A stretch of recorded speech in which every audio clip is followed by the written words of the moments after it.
Good morning, learners, back at home. I hope you are doing well.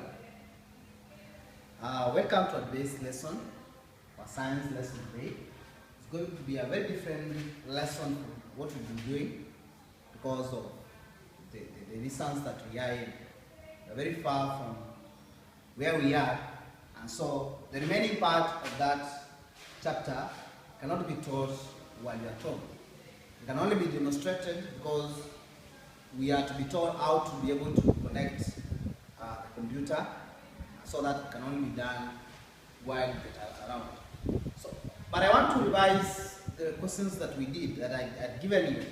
They're very simple questions I had given you, and a few of you missed some few questions. I wanted to look at them very fast before I introduce to you what you're going to do in this lesson.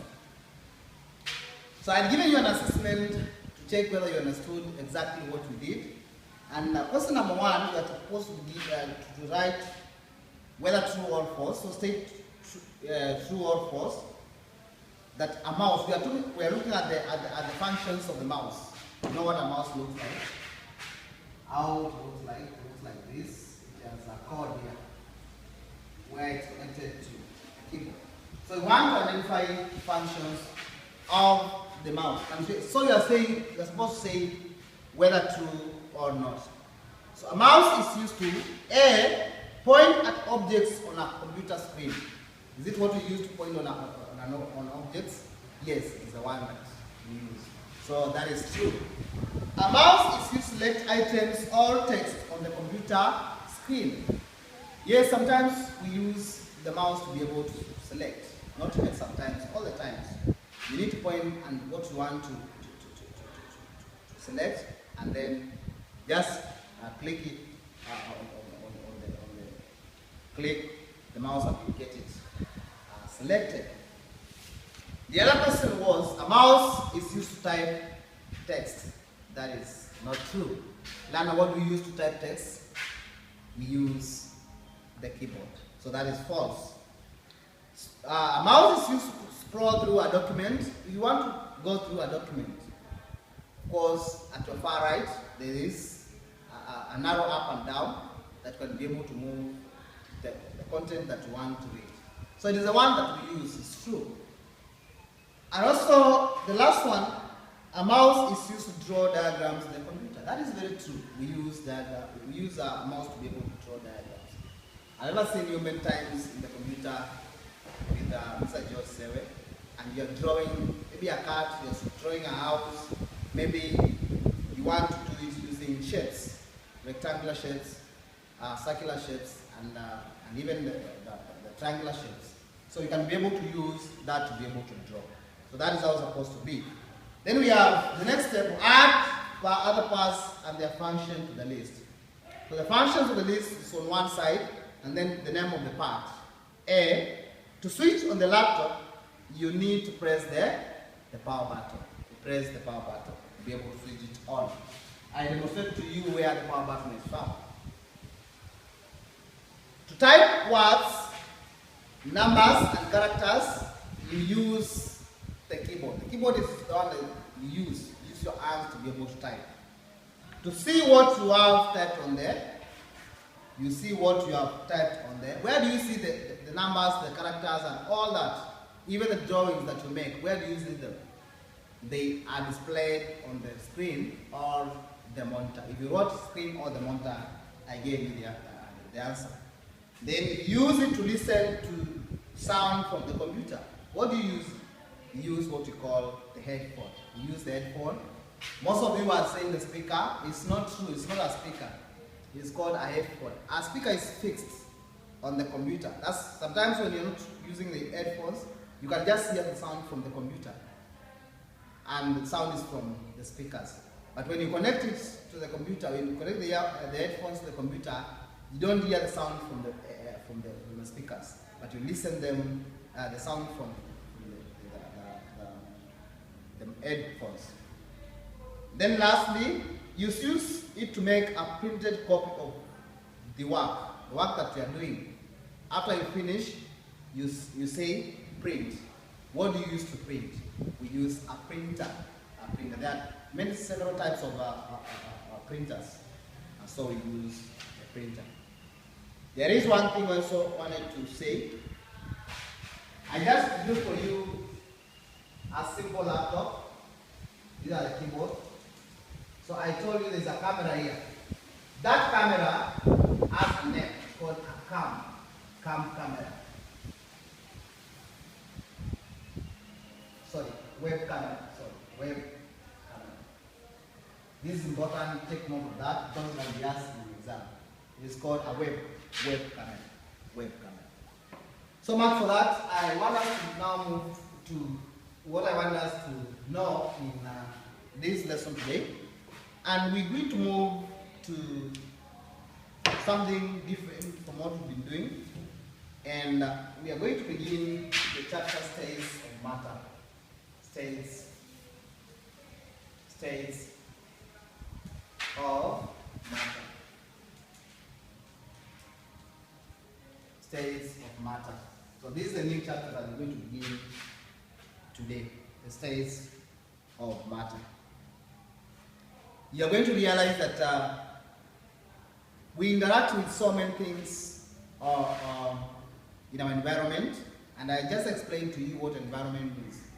Environment means the things that surround us. So anything that surrounds us is what we call environment. The things that we see and others that we don't see. So we are going to define what those things that we don't see, we call them. And so if sometimes we'll group the materials into various groups. So you have materials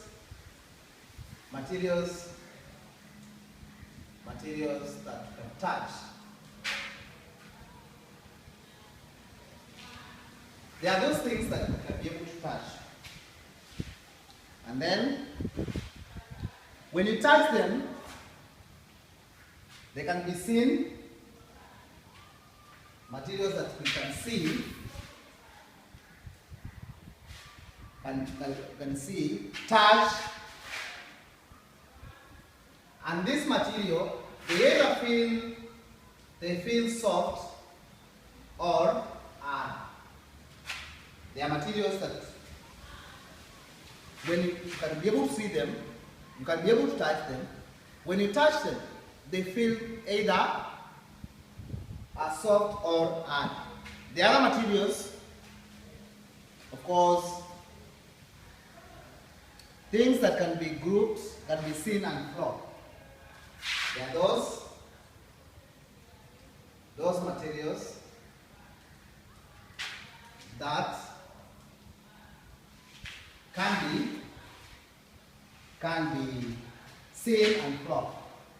Can be seen and flaw.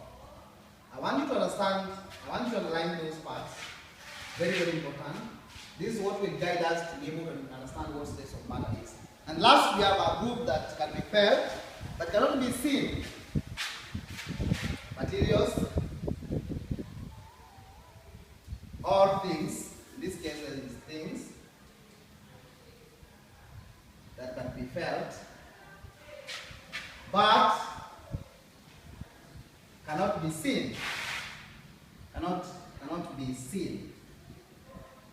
So this is what matter is divided into. So let's explain what matter is in the first place. Matter is.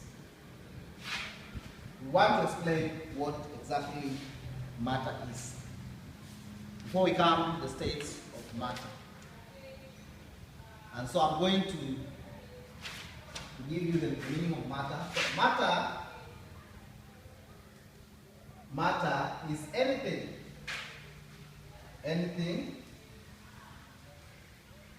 that occupies space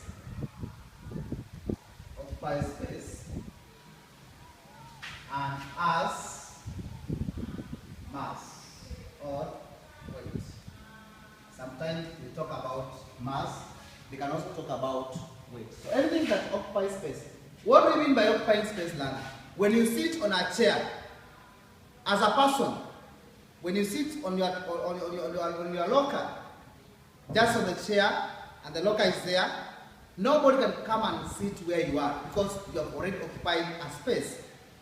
That's why somebody will tell you, move a bit, create for me a space so that you can sit together, and then you'll be moving. You want to create a space because where you are seated, there's no space, and so meaning that you have occupied that space.